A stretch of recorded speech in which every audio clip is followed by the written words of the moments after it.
concern. Remember, Right. Bush started the secret arrest, the snatch and grab, the torture. Now Lieberman and McCain are on the news trying to pass laws, the Belligerent Act, where the Pentagon can direct citizens are secretly arrested, secretly stripped of their rights, and can be given, quote, enhanced interrogation. And then it turns out Obama overseas has been using new black sites at horse ranches and foreign post office facilities. So they love the nondescript building. They bring you in the back of a postal truck and take you into the torture facility.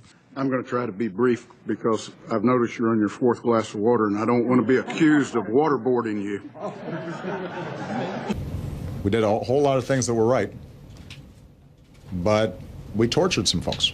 Now, a long-delayed Senate report was released today. This was by the Senate Intelligence Committee, and it basically details the enhanced interrogation tactics that were put in place by the CIA. And it reveals that not only did the CIA routinely lie about the information that it received from detaining and interrogating terror suspects, but it also reveals some of the grisliest techniques that were used, methods that were far more brutal than previously acknowledged. I think it's a terrible piece of work, basically. When told about one detainee being chained to the ceiling of his cell, clothed in a diaper and forced to urinate and defecate on himself, even a president known for his dead or alive swagger expressed discomfort. True? I don't have any idea. I've never heard of such a thing. Yes, I think the narcissism has gone through all of our military, including the Army, Air Force, and admirals. You've seen a few generals in the Air Force have been discharged by General Martin Dempsey. You've seen a few Navy commanders have been discharged. We have too many generals, too many admirals. Here's the problem. The CIA is a total product of narcissism. It's a fictitious organization that really thinks it does something. It has done more harm than any good over 30 years. I don't say that because I disliked them. Men I knew were men who came out of the OSS, Don Gregg, James Little, Paul Redman, all who had made their bones in North Korea, South Korea, and been in the military. The problem is it outsourced itself to 80% to make money and to create wars that it could not fight, didn't know what to do. As the report suggested, they have no idea of how to interrogate. Every cop on the beat knows how to interrogate better than they do. Every military policeman knows how to interrogate, yet the CIA is a complete disaster. They co-opted our Republican system of presidential selections, which has to stop. And that's the key of the American public, to demand that every candidate be completely vetted out. There will be no excuse for skull and bones, no excuse for top secrecy, no excuse for a man like John Kerry, who's part of Skull and Bones, and George Bush Jr., both Skull and Bones in the same class that had to be mediated by Fred Smith of FedEx. So that kind of nonsense in the Republic has to stop. If not, then we will go onto the streets and do what we need to. In this way, we must show our absolute aversion to authoritarian states and dictatorships of any kind. The president's emotion was understandable. A leftist activist in the early 70s, she too was jailed and tortured.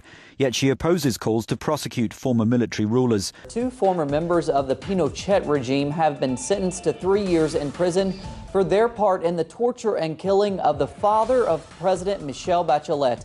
General Bachelet was tortured at the Air Force Academy along with thousands of others, which led to his death. Many were disappointed with the lenient 3-year sentence. Detainees who were subjected to EITs at some point during their confinement subsequently provided information that our experts found to be useful and valuable in our counterterrorism efforts. And the cause and effect relationship between the application of those EITs and the ultimate provision of the information is unknown and unknowable.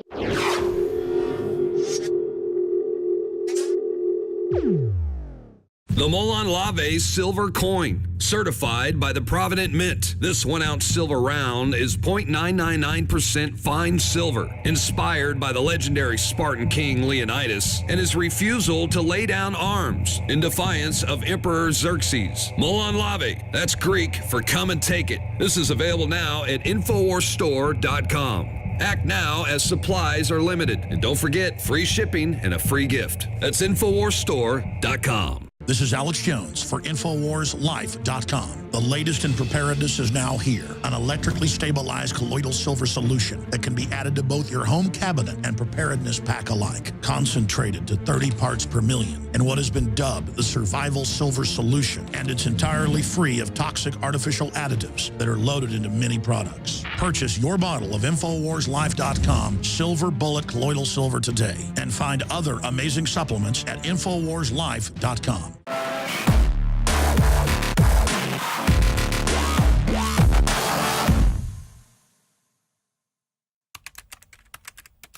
An FBI agent in Seattle posed as an AP journalist in 2007 to help catch a 15-year-old suspected of making bomb threats at a high school in Washington state.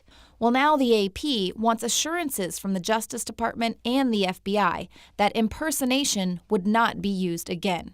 However, in a roundtable this week, when asked if the FBI would swear off future use of this tactic, FBI Director James Comey told reporters that he was not willing to say never. Now, even though the notoriously covert CIA promised to stop posing as humanitarian workers doling out free vaccines, Comey said that he wasn't willing to say that the FBI would never pose as an educator or a doctor or a rocket scientist.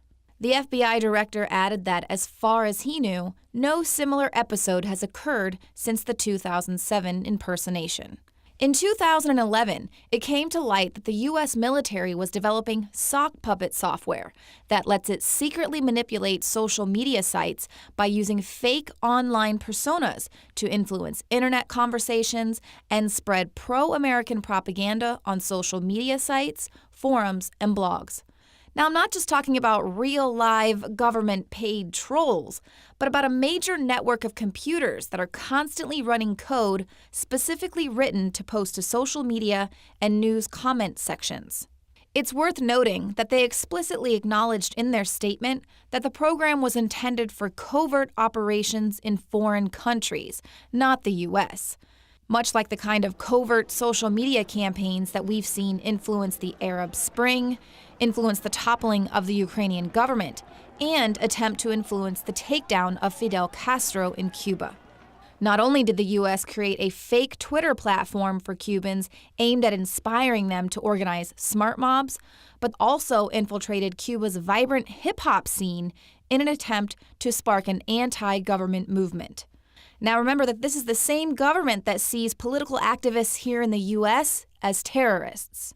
The Pentagon has been for years studying social media to gauge and influence the tipping point of civil unrest. Kind of supports our theory that the current Black Lives Matter protests going on have already been infiltrated by government ops in order to further the police state agenda. Recently, the DEA was busted after an agent commandeered a woman's identity, creating a phony Facebook account in her name and posting racy photos that he'd found on her seized cell phone in order to communicate with suspected criminals. He basically used the woman as an undercover agent without her consent, exposing her and 2 young children to real danger. Facebook was forced to order the DEA to stop operating fake profile pages. Front groups, sock puppets, PR stunts. That's how Washington manipulates public opinion in the age of the internet in order to further its own agenda. But make no mistake, this is not new. Do you have any people being paid by the CIA who are contributing to a major circulation American journal? We do have people who submit pieces to American journals. Do you have any people paid by the CIA who are working for television networks? This, I think, gets into the kind of getting into the details, Mr. Chairman, that I'd like to get into in executive session. At CBS, we had been contacted by the CIA. As a matter of fact, by the time I became the head of the whole news and public affairs operation in 1954, ships had been established, and I was told about them and asked if I'd carry on with them.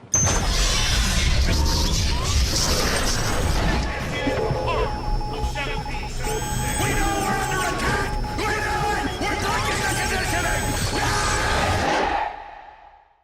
Introducing Secret 12, the new INFOWARS Life vitamin B12 formulation. Now, INFOWARSLife.com is excited to announce that we can bring you our most bioactive, powerful form of B12 that has been developed with our exclusive perfected process. Secret 12 is a binary of nutramedical grade, bioavailable coenzyme forms of B12. Secure your revolutionary Secret 12 formula right now at INFOWARSLife.com or call 888-253-3139.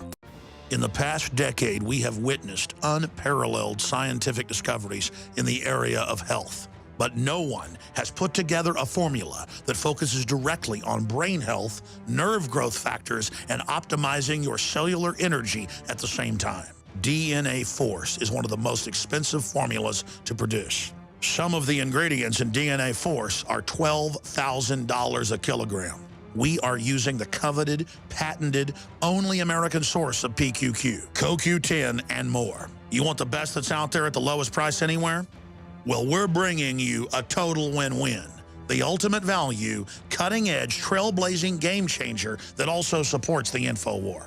We have produced a limited run of DNA Force, and it will take up to 12 weeks to produce more once we sell out. Secure your DNA Force today at InfoWarsLife.com or call toll-free 888-253-3139. DNA Force from InfoWars Life.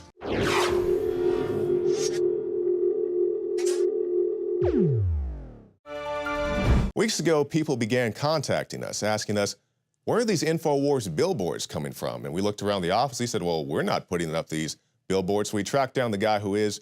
Robert Bro, along with his girlfriend, has been putting these things up along the Southwest. Thanks for joining us today, Robert. Thanks for having me. All right, so tell us how you got involved in this. We've seen these things popping up around the country. What gave you the idea, and just how did you get started? Well, I mean, Alex is always talking about, promoting the show, and I have some family members who've done real well for themselves, and took the idea to them. And we had really planned on, just doing, we're from Louisiana, so we were just going to do some Louisiana cities and hope that maybe it could start a buzz and get them on the radio down here. And I had an incident with the police the same night I called your show. And basically, I just kind of asked permission. It was August 27th. And the same night, I was pulled over and illegally searched and beat up by the cops. I had 2 black eyes. I had knots on the back of my head. They hit me with a billy club in the ribs. Oh, wow. So that kind of lit a fire under me. I was charged with public intimidation, resisting arrest, assault on an officer, and disturbing the peace. And I think I've been pretty mistreated through this whole process in the legal system. So it really lit a fire under me and a few of my family members. So we decided to do a few more than just Louisiana. So was it because you put up the billboard that you encountered this opposition? No, they hadn't gone up yet. But it was the same day I called the show, though. So okay. I'm not saying that's anything to do with it, but it's pretty coincidental. Right. And have you encountered this type of opposition before, or these type of police actions? No, never.